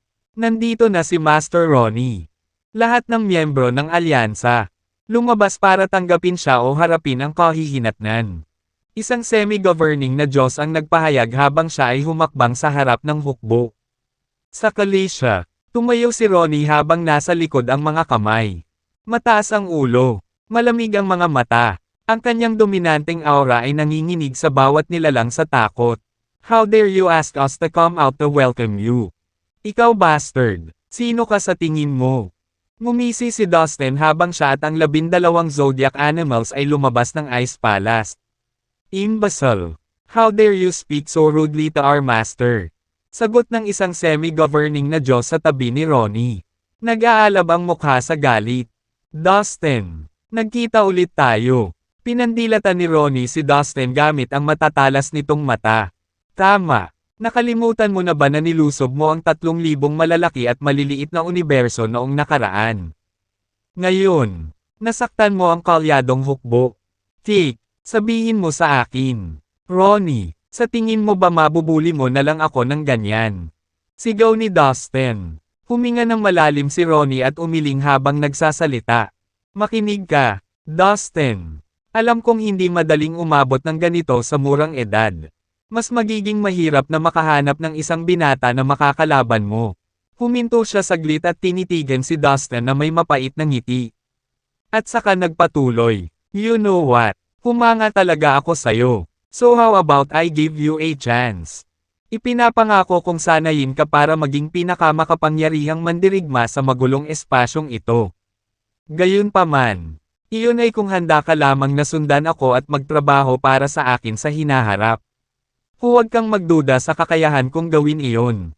Dahil kaya ko. Sa totoo lang, kalahati lang ng aktwal kong lakas ang mayroon ako ngayon. Sa sandaling bumalik ako sa aking pinakamataas na estado. Ang lahat ng namamahala ng mga Diyos sa magulong espasyong ito ay hindi makakatalo sa akin kahit na sila ay nagtutulungan. Ang magulong espasyong ito ay nakatadhana na ako sa mamahala. Tumingin si Ronnie kay Dustin kung ano ang magiging reaksyon niya. Oh, ha! Parang confident ka. Kaya, ibig mo bang sabihin na mas makapangyarihan ka kaysa sa pinagsama-samang lahat ng namamahala na Diyos sa Sea of Chaos? Seryoso ka ba? Medyo nagulat si Dustin sa sinabi ni Ronnie. Hindi siya makapaniwala na magiging matapang si Ronnie para sabihin ang mga ganoong bagay. At saka, hindi mo ba alam na may mga Diyos ng kaguluhan? Mas malakas sila kaysa sa mga namamahala na Diyos. Kung maglakas loob kang kumilos ng walang ingat at mayabang sa Sea of Chaos, maaaring makatagpo mo sila at hindi ka mapalad na labanan sila. Kung mangyari iyon, tiyak na mapapahamak ka. Hindi ka ba natatakot niyan? Pinipigilan ni Dustin ang sarili na tumawa at mabaluktot ang labi. Humph! Tingin mo ba ako tanga? Naisip ko na yan. Nagawa ko na ang aking pananaliksik. Dustin, walang bakas ng anumang Diyos ng kaguluhan sa magulong espasyong ito mula noong sinaunang panahon. Seryosong sagot ni Ronnie nang marinig niyang binanggit ni Dustin ang mga Diyos ng kaguluhan. Talagang natatakot siya sa kanila. Magkagayunman, naniniwala siya na walang Diyos ng kaguluhan ang umiral sa magulong espasyong ito. Sige kung sasabihin mo. Anyway, Ronnie, curious ako sa background mo. Galing ka ba talaga sa Land of Outlaw? Tanong ni Dustin. Ito ay isang tanong na ang sagot ay pumukaw sa interes ng maraming iba pang makapangyarihang mandirigma sa Sea of Chaos bukod sa Dustin. Noong nakaraan, si Ronnie ay isang ordinaryong elder lamang sa Annihilation Mountain. At isa lamang itong tunay na premium grade na banal na Diyos. Gayunpaman, ito ay lampas sa inaasahan ng lahat na siya ay makakalusot at maging isang namamahala na Diyos sa isang iglap. Ngayon, mayroon pa siyang nakakatakot na lakas na madaling talunin ang iba pang makapangyarihang namamahala ng mga Diyos. Ang kanyang pagbangon ay napakabilis at biglaan na pinag-uusapan ito ng mga tao. Sa pagkakataong ito, sa wakas ay nakahanap na ng pagkakataon si Dustin na tanungin siya. Gayunpaman, sa sandaling marinig ni Ronnie ang tanong na ito, hindi niya maiwasang mapamura. Tandaan mo, binata, huwag kang manghimasok sa buhay ng iba. Minsan, ang pag-alam ng sobra ay magdadala sa iyo ng problema. Naririnig mo ba ako? Napabalikwa si Ronnie na may malungkot na mukha. Ngayon, naisip mo na ba ang proposal ko? Ano sa tingin mo? Dagdag niya, na parang sinusubukang ibahin ang usapan. Nako, Ronnie, huwag na huwag mo akong tatangkilikin. Gusto mo sundan kita at magtrabaho para sayo. Ha, you're not even qualified to ask that. Ngumuso si Dustin sa kanya. Magaling. 2 beses ko na ngayong inalok sa iyo ang pagkakataong ito. At ito na ang huling beses na maririnig mo ito. Dahil tinanggihan mo na naman ako. Baka mapunta ka sa impyerno. Binigyan siya ni Ronnie ng malamig na titig nang lumabas sa kanya ang pamatay na hangarin. Pahakbang pa siyang naglakad patungo kay Dustin habang nagsasalita. Boom! Bumagsak. Thud! Ang kawalan ay hindi makayanan ang nakakatakot na presyon ng enerhiya na bumubulusok mula sa kanya. Kaya ang espasyo sa kanilang paligid ay nagsimulang gumuho. Habang siya ay nagpatuloy, isang malakas na aura ang bumalot sa kalawakan, na naglalabas ng isang kahanga-hangang momentum na maaaring walang kahirap-hirap na yumanig sa lahat. Hindi maikakailang makapangyarihan si Ronnie. Hindi nakakagulat na naglakas loob siyang hamanin ang bawat puwersa sa buong Sea of Chaos. Lahat ng sabay-sabay. Maging si Dustin ay hindi maiwasang makaramdam ng takot. Ngunit ito ay isang bagay na hindi niya maamin. Tama na. Sa tingin mo ba ay maaari mo kaming pagbabantaan sa ganitong paraan? Ha! Halika na. Mag-away tayo. Lahat ng 12 zodiac na hayop ay nagalit. Mabilis nilang sinugod si Ronnie habang sumisigaw sila ng napakabangis. Pagkatapos ng lahat, ang kanilang Panginoon ay isang Diyos ng kaguluhan. Iyon ang dahilan kung bakit ang pagharap sa isang tanging namamahalang Diyos. Kahit na napakakapangyarihan, ay hindi sila natakot. Boom! Boom! Boom! Ang 12 zodiac na hayop ay naglabas ng kanilang mga enerhiya ng sabay-sabay. Kaya ang 12 daloy ng enerhiya ay lumundag at yumanig sa kawalan. Kaya lang, nakakuha agad ng trabaho ang 12 animal array. Oh, interesting. 12 kalahating namamahala ng mga Diyos ang maaaring magpakita ng kapangyarihang lumaban ng isang namamahala na Diyos sa pamamagitan ng isang array. Ha! Not bad. Puri ni Ronnie na halatang nanunuya. Unti-unti, nagsimula siyang tumawa. Maaaring may 12 sa inyo. At maaari kayong kasing lakas ng isang namumunong Diyos. Ngunit hindi iyon magpapalakas sa inyo para harapin ako. Dagdag pa niya habang pilit na hinahabol ang hininga sa kakatawa. Boom! Habang nagsasalita siya, ang kanyang layunin sa pagpatay ay lumabas sa kanya. At ang kanyang katawan ay nagbuga ng kumukulong itim na fog. Ang fog pagkatapos ay naging siyam na itim na masasamang dragon. Nakapulupot sa kanyang katawan habang inilalabas nila ang kanilang matatalas na ngipin at itinaas ang kanilang mga kuko. Dahil dito, si Ronnie ay nagmukhang mas nakakatakot na makapangyarihan. Boom! Boom! Boom! Ang siyam na itim na masasamang dragon ay sabay-sabay na sumugod. Habang papunta ang mga dragon sa iba't ibang direksyon. Ang kanilang mabangis at hindi magagapi na mga katawan ay nagbanggaan kung saan-saan at nabasag ang walang laman na pulgada sa bawat pulgada. Ay, sayang naman. Siguradong taga Fallen Divine Valley ang 12 sa inyo. Ha, oo naman. Ang hanay mo na ito ay maaaring magduso lamang sa iyong mga kaaway kung nakikipaglaban ka sa ibang namamahala ng mga Diyos. Kawawa ka naman. Kaharap mo ako. Nakakahiya na mapahamak kayong lahat sa kamay ko. Mataray na sabi ni Ronnie. Ang kanyang buhok ay lumilipad sa hangin at ang kanyang mga mata ay tila nanlalamig at nakakatakot. Boom! Boom! Boom! Ang 12 zodiac na hayop ay nagsimulang marahas na kontrahin ang mga pag-atake na ipinadala ni Ronnie sa kanilang paraan. Ang malakas na alon ng enerhiya sa pakikipaglaban ay naging isang dagat ng enerhiya at kumalat sa lahat ng direksyon. Dumagundong ang kawalan na umaabot sa 10-10 bilyong milya. Maging ang sari-saring mga araw, buwan, at mga bituin ay sumabog dahil sa nagbabantang enerhiya. Ang mga zodiac na hayop ay nag-activate ng 12 uri ng mga lihim na kasanayan upang labanan ng buong lakas. Humph! Seryoso? Yan lang ba ang meron ka? Wala yan. Iniunat ni Ronnie ang kanyang kamay. Kung saan ang mga ron ay makikinang na magkakaugnay. Pagkatapos, dumukot siya sa isang malaking espasyo sa di kalayuan at binasag ito patungo sa 12 hayop. Ito ay talagang isang kakilakilabot na makapangyarihang kasanayan na maaaring makatulong sa kanya sa pagkontrol sa langit at lupa at pagkuha ng orihinal na esensya ng enerhiya para sa kanyang sariling paggamit. Sa ganoong kasanayan, maaari rin niyang gamitin ang espasyo bilang sandata kung magpasya siyang ihagis ito patungo sa kalaban.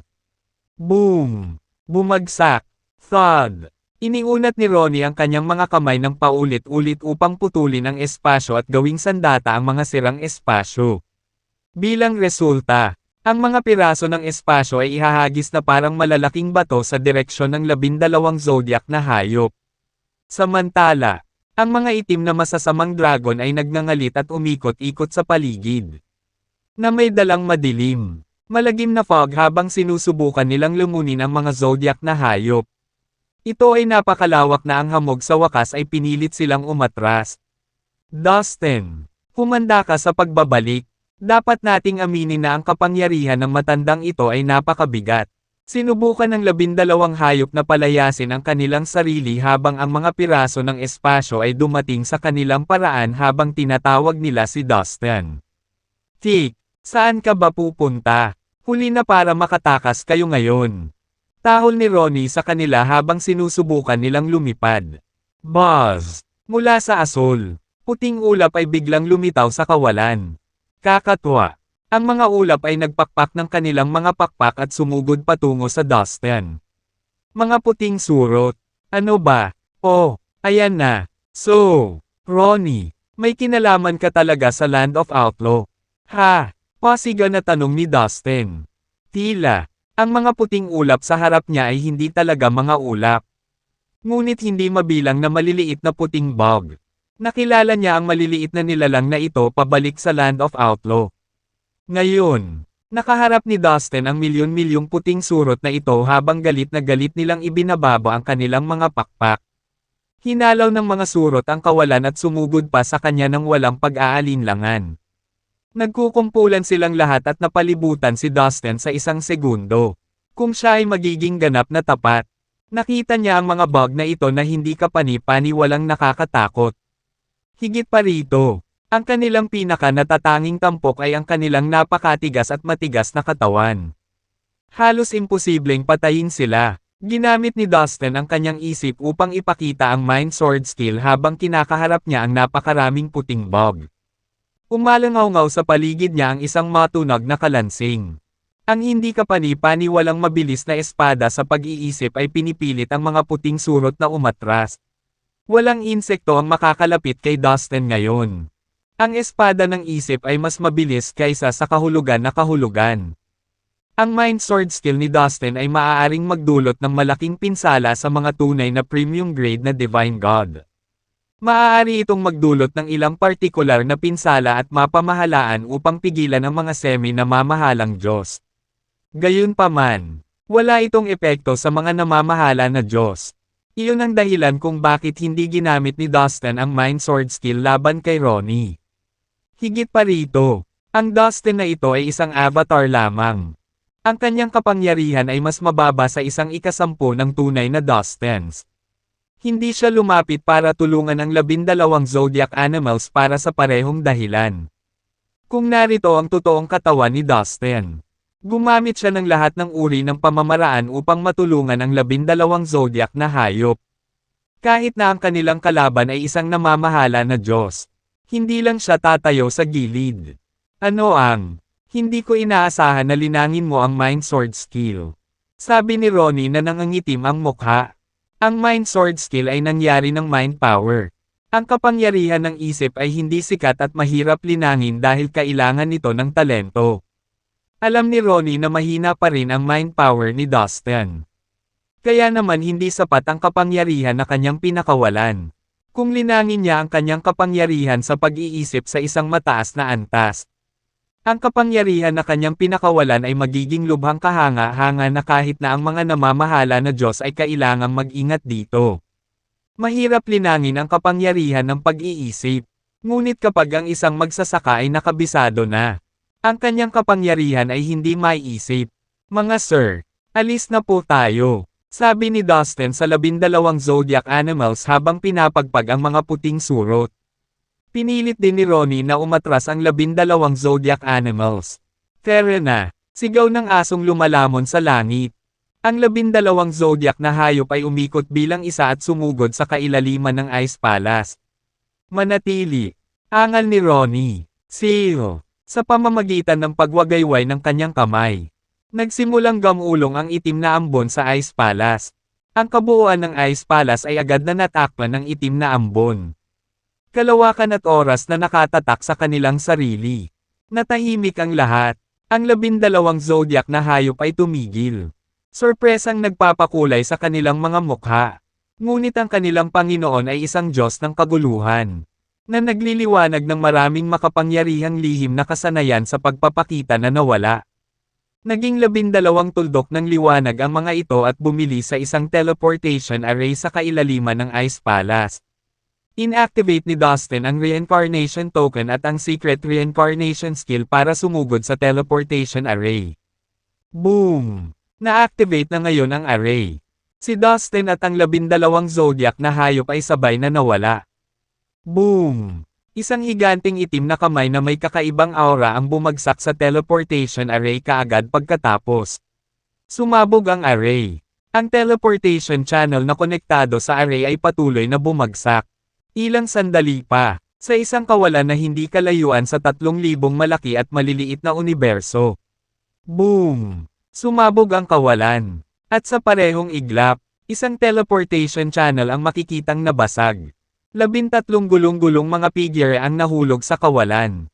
Sila ay Dustin at ang 12 zodiac na hayop. Naging mahina ang kanilang mga aura. Sinira ni Ronnie ang teleportation array, na nakakaapekto kay Dustin at sa mga zodiac na hayop. Sa kabutihang palad, mayroon silang makapangyarihang mga base sa paglilinang ng batas ng kalawakan. Iyon ang dahilan kung bakit ang epekto ay hindi kasing laki ng maaaring mangyari. Hindi pwedeng tumakas ka na lang. Isang nakakatakot na boses ang umalangaw-ngaw mula sa likuran nila nang si Dustin at ang 12 zodiac animals ay nahulog sa teleportation channel. Boom! Boom! Boom!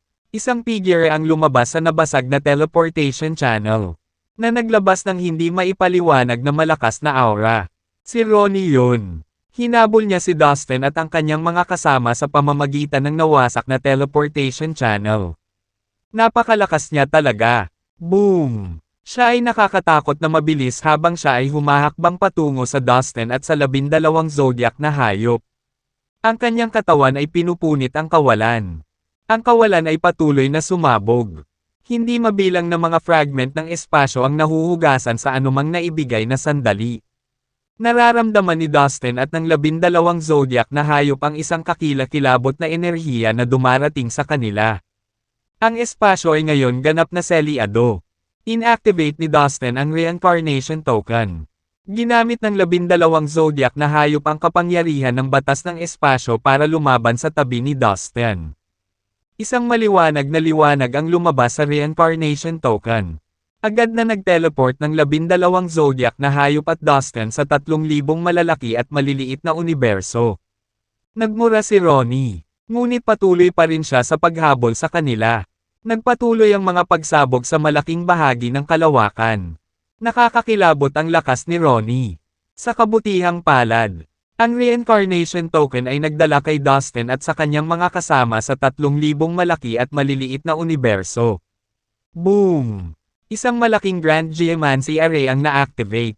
Lumitaw ang avatar ni Santos sa kawalan ng 3,000 malaki at maliliit na universo. Ang avatar ay halos 1,000,000 talampakan ang taas. Gumawa siya ng ilang mga hand gestures para kontrolin ang array.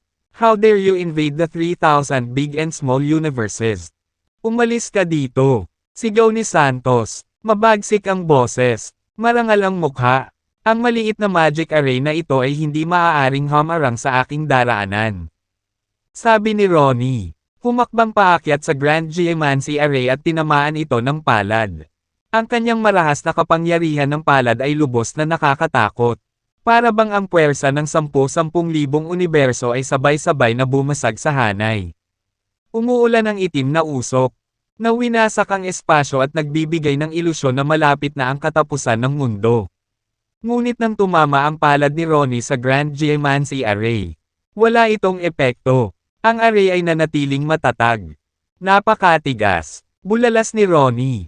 Nagulat, ngunit nakabawi siya kaagad. Maliit na array lang. Hindi ako mapipigilan. Sigaw niya. Halata na ngayon ang inis niya habang patuloy na hinahampas ng palad niya ang array. Hindi pa rin natinag ang Grand Geomancy Array. Galing. Sabi ni Dustin na tuwang-tuwa ang boses. Nakatayo siya sa loob ng Grand Geomancy Array. Ang kapangyarihan ng Grand Geomancy Array ay naging dahilan para gumaan ang pakiramdam ni Dustin. Ang hanay na ipinasa ng ating Panginoon ay hindi masisira ng isang namumunong Diyos. Huwag kang mag-alala. Nagtiwala ang 12 zodiac animals. Maaaring kontrolin ng kanilang Panginoon ang lahat ng bagay sa dagat ng chaos at higit na makapangyarihan kaysa sa mga namamahala na Diyos. Paano magkakaroon ng ganitong hindi nababasag na hanay sa dagat ng chaos? Sabi ni Ronnie. Naramdaman ang mga litid ng gulat na gumagapang sa kanya. Saber. Iniunat niya ang isang kamay. At isang mahabang itim na sable ang lumitaw sa kanyang palad. Ipinadala niya ito ng laslas patungo sa Grand Geomancy Array. Boom! Ang ningning ng itim na talon ay sumabog at kumalat na parang tidal wave. Nayumanig sa kawalan sa lahat ng direksyon sa daan-daang bilyong milya. Ang matalim na ningning ng talon ay pinutol ang espasyo sa bahagi. Boom! Boom! Boom! Ang mahabang sable ay tumama sa Grand Geomancy Array, na naging sanhi ng matinding panginginig nito. Ngunit sa huli, wala itong epekto sa array. Ako na ang mag-atake. Dumagundong si Santos, isang array flag sa kanyang kanang kamay. Boom! Boom! Boom! Lumipad sa kalangitan ang makapal na hanay ng energy light at tumama kay Ronnie. Kahanga-hanga. Bulalas ni Dustin sa tanawing ito.